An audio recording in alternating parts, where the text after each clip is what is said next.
공아, 안녕하세요. 공투부입니다. 이번 시간은 소화기 위장관 3강 식도 질환에 대해서 보도록 하겠습니다. 식도 질환을 모두 다루고 갈 거기 때문에 아마 좀 긴 강의가 될 수도 있을 거고요. 그렇기 때문에 조금 더 타이트하게 진행하도록 하겠습니다. 일단 식도 질환에서 가장 먼저 나오는 게 식도 운동 장애죠. 이거 같은 경우는 이제 크게 어렵지 않기 때문에 사실 많이 그냥 다 익숙하실 겁니다. 하지만 마찬가지로 이제 이것도 외과 쪽이랑 같이 연결을 지어서 공부하시는 게 도움이 될 거고, 일단 그럼 식도 이완 불능증부터 보도록 할게요. 흔히 아칼라지아라고 하죠. 말 그대로 그냥 이 한글 용어의 병이 다 설명되어 있는데요. 식도가 이완하는 거를 불가능한 병이라 생각하시면 됩니다. 일단 여기 보시면은 이게 이제 식도가 원래 이렇게 쭉 있어야 되는데 이 밑에서 이제 식도를 이렇게 꽉 조이고 있기 때문에 잘 안 넘어가겠죠. 그래서 보시면 로어 에스파지알 스핀터가 이제 꽉 조이고 있고 이 밑에 있는 괄약근이 꽉 조이고 있어서 안 넘어가는 거라고 보시면 되겠습니다. 그래서 이제 삼킴곤란이 당연히 있고 이런 경우에 이제 처음부터 물도 안 넘어가고 고형식도 안 넘어가겠죠. 그리고 이제 뭐 스트레스나 빠른 식화에 악화되고 그 다음에 음식물 역류 증상이나 이런 게 있을 수 있다. 그런 거겠고요. 검사는 식도 저용술을 통해서 하면 이제 식도가 이렇게 딱 좁아진 걸 확인할 수 있겠고요. 그 다음에 식도 내압 계측이 가장 민감하다. 이건 밑에서 다시 설명드릴게요. 이제 증상 완화랑 합병증 예방이 이제 치료의 주 메인 그건데요. 이런 경우에 일단은 식도를 그냥 열어놔서 중력으로 소화를 할 수 있도록 그렇게 치료를 합니다. 비약물 치료가 이제 근본적이고 풍선 확장술이 이제 띄우시고요. 뭐 근육을 절개하기도 한다. 약물 치료는 이제 근육의 문제니까 근육을 좀 풀어줄 수 있는 뭐 보톡스를 넣거나 그다음에 이제 얘네들을 쓰기도 한다. 이런 거고요. 식도 협착 같은 경우가 이제 문제에서 또 나온 적이 있었는데 이제 5+2 예전 책 갖고 있으신 분들은 뭐 83쪽을 피시면 아마 식도 협착 문제가 나와 있을 거예요. 식도 협착 같은 경우는 이제 전체 위 절제술 후 수술 부위가 협착된 경우는 다시 치료를 할 때 풍선 확장술과 근육 절개술 중에서 근육 절개술은 하지 않고 그 다음에 풍선 확장술만 한다 뭐 이런 것도 문제 나왔었고요. 왜냐하면 이미 수술을 했었는데 다시 협착이 된 거는 다시 이제 근육 절개술을 하더라도 협착이 있을 수 있기 때문에 이런 경우는 뭐 풍선 확장술을 먼저 한다 뭐 이런 식으로 아마 문제가 나왔던 걸 기억하니까 예전 책 있으신 분들은 좀 찾아보시면 될 거고요.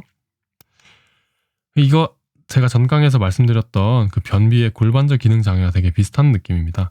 이게 지금 식도가 아니라 이제 대장이라고 보면은 골반저 기능 장애도 이 밑에 괄약근이 힘을 꽉 주고 있기 때문에 변비가 안 나오는 그런 거기 때문에 변비에서 제가 말했던 내용이 잘 이해가 안 되셨던 분들은 다시 여기서 변비 왔다 갔다 하시면서 보시면 될 거고요.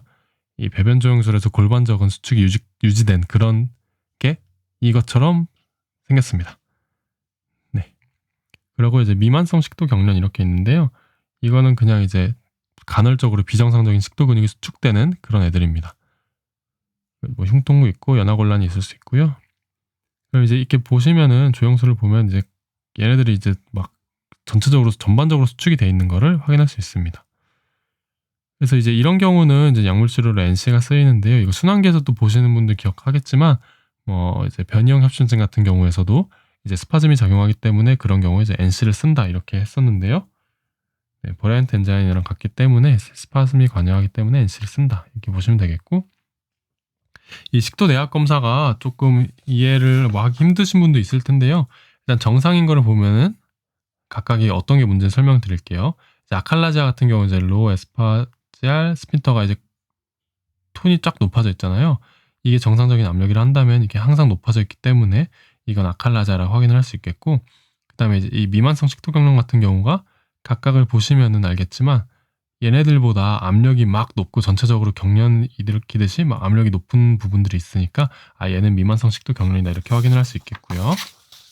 너트크래커 같은 경우도 뭐 내신에선 중요하지만 여기선 별로 안 다르기 때문에 그냥 넘어가도록 하겠습니다. 너트크래커 같은 경우는 이제 그냥 조금 더 넓고 길게 있는 거라고 보시면 되겠고요. 전체적으로. 네, 이제 위식도 역류 질환에 대해서 보도록 할게요. 이제 이거는 이완 불능증과 좀 반대다 약간 이런 느낌으로 보시면 될 거예요. 이완 불능증은 그냥 밑에를 꽉 조이고 있는 거라면 위식도 역류 질환. 근데 GERD 얘네 같은 경우는 그 꽉 조이는 게 아니라 약간 좀 이완돼 있어서 위에서 식도를 역류하는 그런 병이다 생각하시면 되겠고요. 뭐 이런 해부학적인 결손에 의해서 생길 수도 있고 증상은 다음과 같습니다. 그래서 이제 이건 만성기침의 4대 원인 중 하나이기도 하고 뭐 가슴 통증의 원인이 되기도 하기 때문에 CPEX에서도 여러 파트에서 해당되는 내용이니까 CPEX 공부하실 때 이쪽 같이 왔다 갔다 하시면서 좀 공부를 하시면 도움이 될 거고요. 대부분 전형적인 증상으로 진단이 가능합니다. 뭐 그게 아니라면 이제 조금 더 검사를 하기 위해서는 뭐 상부이장 내신경을 이제 가장 먼저 해보고요.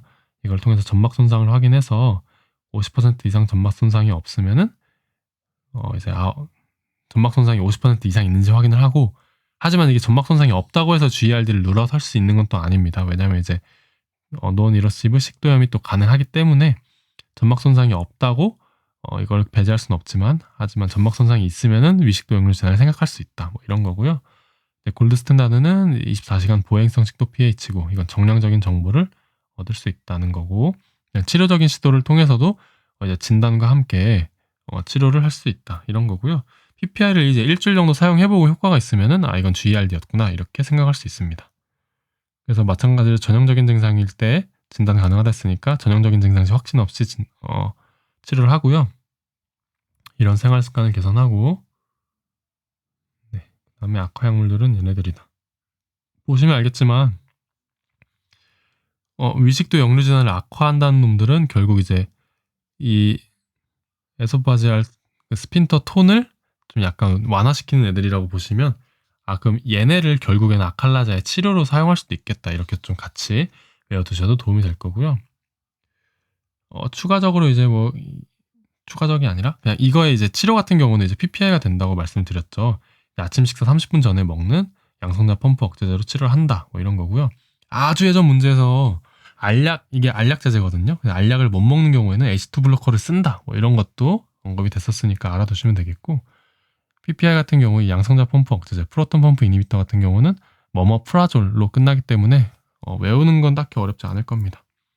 그다음에 이제 외과적인 내용으로 봤을 때 내과적 치료에 반응이 없고, 그런 경우는 이제 위바닥 주름술이라 해서 이 하부 식도 괄약근암을 높이고 묶어주는 수술을 합니다. 그래서 이게 외과적인 것까지 같이 보시면 될 거고, 발해식도 같은 경우는 식도암의 전암성 변변인데요. 이제 하얀 부분이 정상이고 빨갛게 메타플라자가 된 얘네들이 이제 발해식도다라고 할 수 있겠고요. 식도 내시경에 뮤코절 브레이크가 있다, 이런 표현까지도 좀 알아두시면 되겠습니다. 그 다음에 이제 염증성 식도염에 대한 건데요. 일단 좀 차근차근 보면, 일단 칸디다 식도염은 이제 보시면 이제 칸디다도 많이 보셔서 익숙할 거예요. 칸디다 질염에서도 봤었고, 그 다음에 이제 뭐 스테로이드 쓰는 환자에서 호흡기에서 뭐 구강 칸디다가 부작용으로 생길 수 있다, 이런 거에서 봤었는데, 칸디다는 보시다시피 이제 노랗고 하얀 판들이 이제 하얀색의 찌꺼기 약간 이런 식으로 생각하시면은 칸디다는 한 번에 묶어서 생각할 수 있겠고요. 위험인자는 뭐 면역 억제된 다음과 같은 상황들이 있겠고, 치료 같은 경우도 당연히 이제 좀 익숙해졌을 거예요. 플루코나졸 이런 코나졸을 쓰고, 경구치료 효과가 없을 때 IV로 카스포펀진을 쓴다. 발음은 잘 모르겠지만 아무튼 이 약을 쓴다, 이런 거고요. 헤르페스 식도염 같은 경우 이제 화상 같은 모양의 궤양이 있는 거고, 양상은 얘랑 비슷하고요. 헤르페스는 아시클로비어를 사용하고요.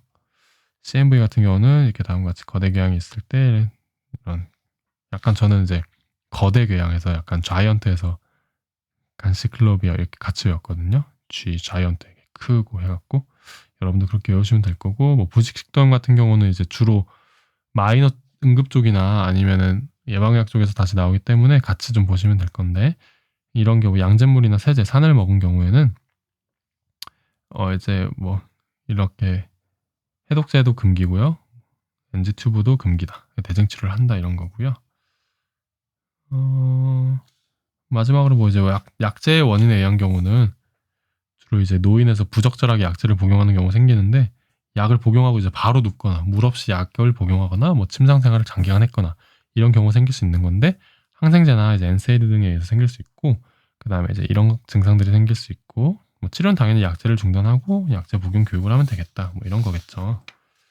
여기까지는 이제 식도염에 대해서는 사실 많이 기출되는 게 없기 때문에 그냥 가볍게 넘어가시면 될 거고요. 식도 개실 열공 헤르니아 이쪽을 보겠습니다. 이제 이것도 외과랑 당연히 같이 보시는 거니까 주로 외과에서 많이 다루고요. 식도 개실이란 거는 이제 식도가 튀어나와서 이렇게 주머니를 형성한 걸 말합니다. 각각의 위치에 따라서 이름이 다른데 이게 중요한 건 아니고, 이제 이거를 이제 진단을 내릴 때는 바륨 조영술을 통해서 여기에 이제 개실에 차 있는 거를 확인한다. 이러면 되겠고요. 이제 이거는 수술이 우선이기 때문에 사비스톤 기준으로 이제 치료를 갖고 왔고요. 이제 수술이 TOC고, 그다음에 이제 뭐 무증상이거나 ECM 미만이거나 상부식도 아닌 경우는 경관찰을 하기도 한다. 이런 거겠고요. 뭐 증상에 써있진 않지만 이제 이게 식도가 눌러서 삼킴곤란도 가능하기 때문에 그런 경우에는 좀 빠르게 처치를 해줘야 된다는 거고, 여기서 이제 중요한 이 젠커 개실이 가장 흔하기 때문에 좀 따로 다뤘는데요. 이런 경우에는 합병증도 흔하고, 그래서 흡인성 폐렴이나 폐농양 등이 흔하다. 증상 심하면은 근육절개술과 개실절개술을 하고, 네, 작더라도 뭐 근육절개술을 해야 된다. 뭐 이런 겁니다. 식도열공 헤르니아 같은 경우는 이제 위에 일부분이 이게 좀 식도 열공을 통해서 흉광으로 탈장한 경우인데요. 이제 위식도 역류에서 GERD에서 봤던 것처럼 뭐 이제 이런 해부학적 결손이 있다고 했을 때 나왔던 그 열공 헤르니아고요. 뭐 이제 약제에 의해 반응하지 않는 그런 GERD에서 생각해 볼 수 있다. 뭐 이런 거고, 전체적으로 쓸려 올라간 경우 이제 그다음에 이제 이게 이렇게 굴러서 이렇게 경우 이제 두 개 합쳐진 경우 이렇게 보시면 되겠고요. 보시면은 이제 GERD를 일으킬 수 있으니까 그에 대한 치료를 하고 내과적 치료를 한 다음에 효과가 없으면은 이제 위 바닥 주름술을 한다. 이런 겁니다. 말로리 와이스 증후군 같은 경우는 이제 주로 이제 심한 구토나 구역질 뭐 이런 경우가 생길 수 있고요. 이제 점막 밑층까지 이제 열창이 생긴 라서레이션이 생긴 거고, 이제 밑에 보이는 이제 보아하부 증후군, 특발성 식도 파열 같은 경우는 이제 전층이 파열된 거기 때문에 이제 두 개를 좀 구분해서 보시면 되겠고, 말로리 와이스 경우는 좀 굉장히 많이 봅니다. 실제 위장관 출혈에서 나오는 그런 앞쪽에서 나오는 위장관 출혈에서 다룰 때도 다루기 때문에 말로리 와이스는 같이 보시면 되겠고, 일단 다음과 같이 이제 리니어하게 테어링이 보이면 얘는 말로리 와이스구나. 사실 이제 이거 없이 그냥 대부분 구토를 한 다음에 피가 나왔다 이런 식으로 나오기 때문에 말로리 와이스의 임프레션 잡기가 어렵진 않을 겁니다. 그래서 이제 보존적 치료를 하고 지속적 출혈이 있는 경우에 내시경적 치료를 한다 이런 거고요. 이제 이거에서 조금 더 심한 케이스라 생각하시면 됩니다. 이제 심한 구역이나 구토에 의한 경우, 뭐 기침에 의한 경우 이런 경우가 되겠고요. 이런 경우는 이제 아까 말씀드렸던 것처럼 전층이 파열된 거고 이런 통증이 많을 거고, 얘는 이제 응급수술을 해서 해야 된다 이런 거고요. 이제 호흡기에서 다뤘던 급성 세로칸염 같은 경우도 이제 같이 보시면 되겠습니다. 여기서 이제 급성 세로칸염을 이어진다 했으니까 두 개 같이 보시면 될 거고, 작년 임종평에 이거 뭐 체스트 CT랑 그다음에 엑스레이까지 해서 R형으로 나왔었기 때문에 그것까지 좀 같이 보시면 도움이 될 겁니다. 네, 여기서부터는 사실 좀 필요하신 분들만 좀 들으시면 되고요. 실제 국시나 이런 데서 식도암 같은 경우가 많이 비중 있게 나오진 않기 때문에 일단 다루긴 하겠지만 좀 가볍게 들으시면 되겠습니다. 일단 식도암에서는 다음과 같은 원인이 있을 수 있고요. 처음부터 이렇게 확 막히진 않을 테니까 처음에는 이제 고체만 좀 안 넘어가다가 나중에는 꽉 막혀버리면 유동식까지 넘어가지 않겠죠. 당연히 암이니까 세중감수 있을 거고, 합병증으로 이제 뭐 기관식도로가 있을 수 있고, 그 다음에 뭐 이제 흡인성 폐렴이 기관식도로가 있는 경우에 이제 흡인성 폐렴이 있을 수 있다. 그래서 이제 뭐 식도암이 의심되면서 감염 증상이 있을 때는 흡인성 폐렴이구나 이렇게 생각을 해볼 수 있겠고요. 뭐 이제 기관식도로를 표현하는 임상 표현으로는 뭐 차가운 물을 마셨는데 숨이 막힌다 뭐 이런 식으로 표현이 된다는 것도 알아두시면 되겠고, 되돌이 후두신경이 마비됐을 때 뭐 심목소리가 난다 이런 것까지 뭐 보시면 되겠고요. 각각의 이제 식도 중부에서 암이 생기는지 하부에서 암이 생기는지에 따라서 각각의 좀 이제 병리학적 소견이 다른데요. 식도 중부에는 주로 흡연이나 음주를 많이 하는 경우가 생기고 스쿼머셀 칼시노마가 대부분입니다. 그래서 케라틴펄 같은 것도 보이고요. 그 다음에 식도 하부에서 암이 생기는 경우는 발해식도에 의한 경우고, 그렇기 때문에 이제 아데노칼시노마가 대부분이다. 이렇게 글랜드 조직들이 보이면 이거는 아데노칼시노마다 이렇게 생각하시면 되겠습니다.